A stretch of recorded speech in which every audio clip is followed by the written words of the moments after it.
Hey kids, my name is Joe Ryder. I am Dadcore Joe, and I just got done recording a video for another channel that I just post my thoughts politically on, The Moderate Punk, and just wanted to come over here and just post a real quick video about what it means to a father to hear the opinions of his children. I don't know that a lot of Gen Z and Gen Alpha are comfortable with giving their opinion to their parents who are older. I'm at the end of Gen X. I'm a Zennial, 79, and right there at the end. In fact, so late that I'm in December, and I kind of straddle that gap between the older Gen X people that are a little bit more conservative and harder to deal with. They complain about how their parents were mean to them and that they went through hell as a kid and all this other stuff. And then I have the millennial side of me that I grew up with technology around me. I had a video game system. I had computers at school. I actually taught HTML in high school. My experience is very kind of unique in terms of being in the middle of that.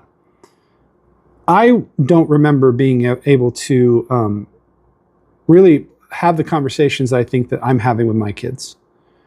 And some of it's the fact that I grew up in a conservative household and there was a very hard line of how things were in terms of the thoughts around different political conversations, different social conversations. I once had my grandfather say the N-word at Christmas dinner. I think I might have mentioned that in a previous video at some point on a channel that probably doesn't even exist anymore. But that's my interpretation of like having conversations with family. I have friends that are estranged from their parents. I have friends that came out to their parents and decided their parents decided to disown them or distance themselves from their children. And I can't think of that as a dad. I can't think of how that would even be possible.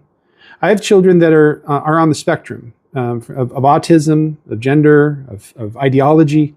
I have children all over the place in terms of who they are. I don't ask them to be any one person, and I shouldn't, not as a dad.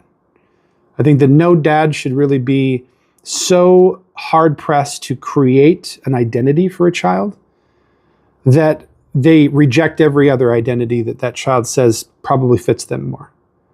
And why? Because you're not that fucking child. They're a person. You created an actual human being that has a working brain, that created an identity. Celebrate it, motherfucker.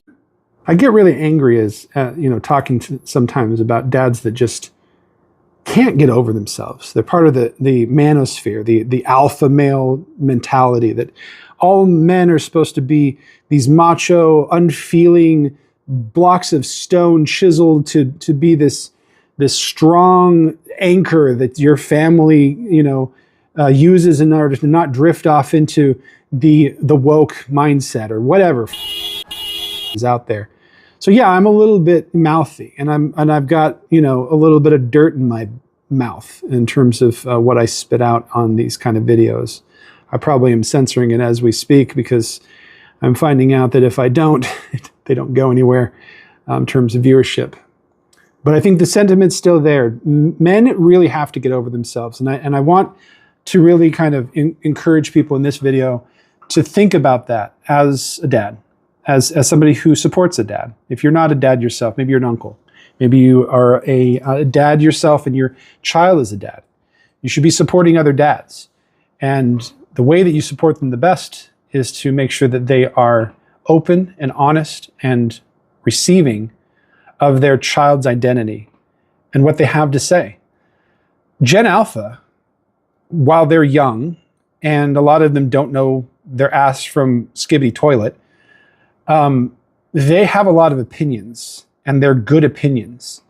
Sometimes they're echoes of who is around them, and they're more about being accepted with their environment than actually having their own opinion.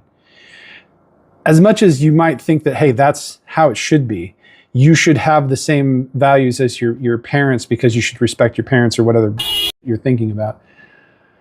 That's not true. You shouldn't have the same opinions as your parents because your parents are different people. You as Gen Alpha should have your own opinions. You should have your own ways of thinking. In fact, I hope you do, because we are screwing things up. We're messing it up for you, for your children. And potentially, I mean, who knows what happens with AI, what happens with new economies, new ways of working. Maybe we screw it up permanently, and we have to rebuild it all. And that's going to be you guys. As much as I think that's what we thought about Gen X, when Gen X was coming up, boomers were like, well, if I just program this next generation to kind of do what they are told to do, right? Do it the right way, because we're having to unlearn how the greatest generation programmed us, right? Because the boomers were the hippies. The boomers were the ones who rebelled first. And then they couldn't do it. They couldn't program us like that. And so they got upset, and we were called the lost generation. We were called Gen X because it was an anonymizing letter. Elon Musk got really insane about that, didn't he? But Gen X was just another generation. We've done this for hundreds of years, probably thousands of years. Every generation that comes next is our salvation. And the old people are not, they're maybe wise, but they're not capable of building economies of scale, building civilizations that rival the last one. Old people are there just to observe and to advise. That's how we've always done it. I don't think that's how we should do it anymore. I think that we're now realizing that the internet empowers us in ways we don't realize. And as fathers, as men who are having children and raising those children to be people in the future, we have got to start leveraging their identity and allowing them to empower us. Because it's not just the fact that we exist, that we need respect, and that we can give advice, and that we are wise. It's the acceptance of the next generation to actually listen. So if we just call Gen Alpha a lost generation, just like Gen X, we're just perpetuating the same problem. So I want to encourage you to listen to your children today. I want you to actually, challenge you. I want to challenge you to go to your children this week. It doesn't have to be today. Get some sleep. But go to your children at some point, ask them what they think about something that's going on in the world. It doesn't have to be immigration, doesn't have to be the economy, doesn't have to be something complicated. How do you buy bread today? How do you think that cars are sold? Do you think that owning land is a right? Do you think that having a house is a right or a privilege? Do you think that earning $1, you may get allowance, Gen Alpha, or you may have a small job on the side, whatever you do. Is that how it's supposed to be, or do you think that there's a better way? I think that if you were challenged with that as an older generation, going to your children or your buddy's children who has children, through your buddy who's the dad, and you ask that younger generation what they think, that I think you're going to find that there are some amazing solutions that they have, amazing ways of thinking. You're going to immediately, most people that are not, philosophy, thinkers, are going to immediately dismiss it as just fantasy or naivete or something to that effect. But the reality is, if you listen to some people, and I would even say people that have mental disabilities, I've had interesting conversations with people that have Down syndrome in my life, and I think that they have a perspective that you would actually sit down and listen to, and you might actually find that makes a lot more sense than you think. There may be some barriers to it, but I think as dads we need to be open to exploring those barriers and how to break them down. Because sometimes the solutions are good. Sometimes the solutions are products of bad education. Maybe not your education that you're giving your children, but people around them. systems around them, propaganda, sales pitches, all kinds of other stuff. The sales pitch of all you have to do is grind, right? That whole thing of you grind and you make money and you live a good life, and that's all there is to it. The Andrew Tates of the world, right? None of that actually happens. And children are starting to understand that. There's a lot more children I know that are not just in it for the grind. But there are a lot of children that I've seen that are very resentful to the older generation. They know how much that we screwed up. They know how much we continue to screw up.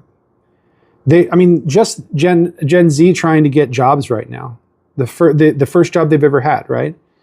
They have to go through AI to get to that resume review. They have to go through AI just to get to the interview. Sometimes they're going through the interview with AI. It's crazy. And then you have so many people just, applying for the job, and they haven't gone through the same kind of scrutiny that recruiters do. AI is just looking for data. And if you don't have the right data going to that AI, you don't have the right resume, you're just saying, I have never had a job, but I'm capable, here's all my skills. And that's not what AI is looking for. Then you immediately just get passed up as unreadable. Or you get passed up as this didn't have the criteria that was that we were looking for.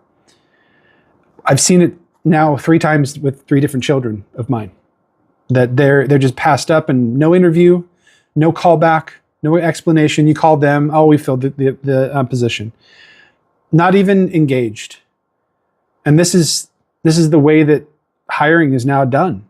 I've tried to hire as a manager at my work and tried to say, hey, why am I only getting a few specifically, aligned things that all have the same, background? Why aren't I getting some diversity in my hires and my interviews? Well, that's what the algorithm told us that matched your criteria. You have to make your criteria a little more broad if you want more broad results as a manager. It's just a lot against the younger generation. And as older generation dads, we have to help. We can't just throw them in the fire and make them perform. That's not how that works. And the more that we just blame that generation for not being proactive enough in getting around the system, all that does is perpetuate the problem. We need to stop. So that's my thought for today. I'm going to stop this video and I'm going to edit it together and I'm going to post it and I'm going to go on with my life. Get some sleep. I say this a lot in my videos. Sleep is important. We don't get enough of it. Sometimes sleep is actually the reason why we're overweight. It's the reason why we have deficit issues with our attention. It's a reason why we're so upset, and sometimes is the reason why we reach for vices in order to cope with the day. Sometimes all you need is some good sleep, and you realize how much better your outlook is on life. So get some good sleep. This is we're getting close to the weekend. You don't have to deal with the Super Bowl again, and dealing with people complaining about just a general man having a good show. So do what you can with your kids. Get some sleep. Love you guys. See you later, kids.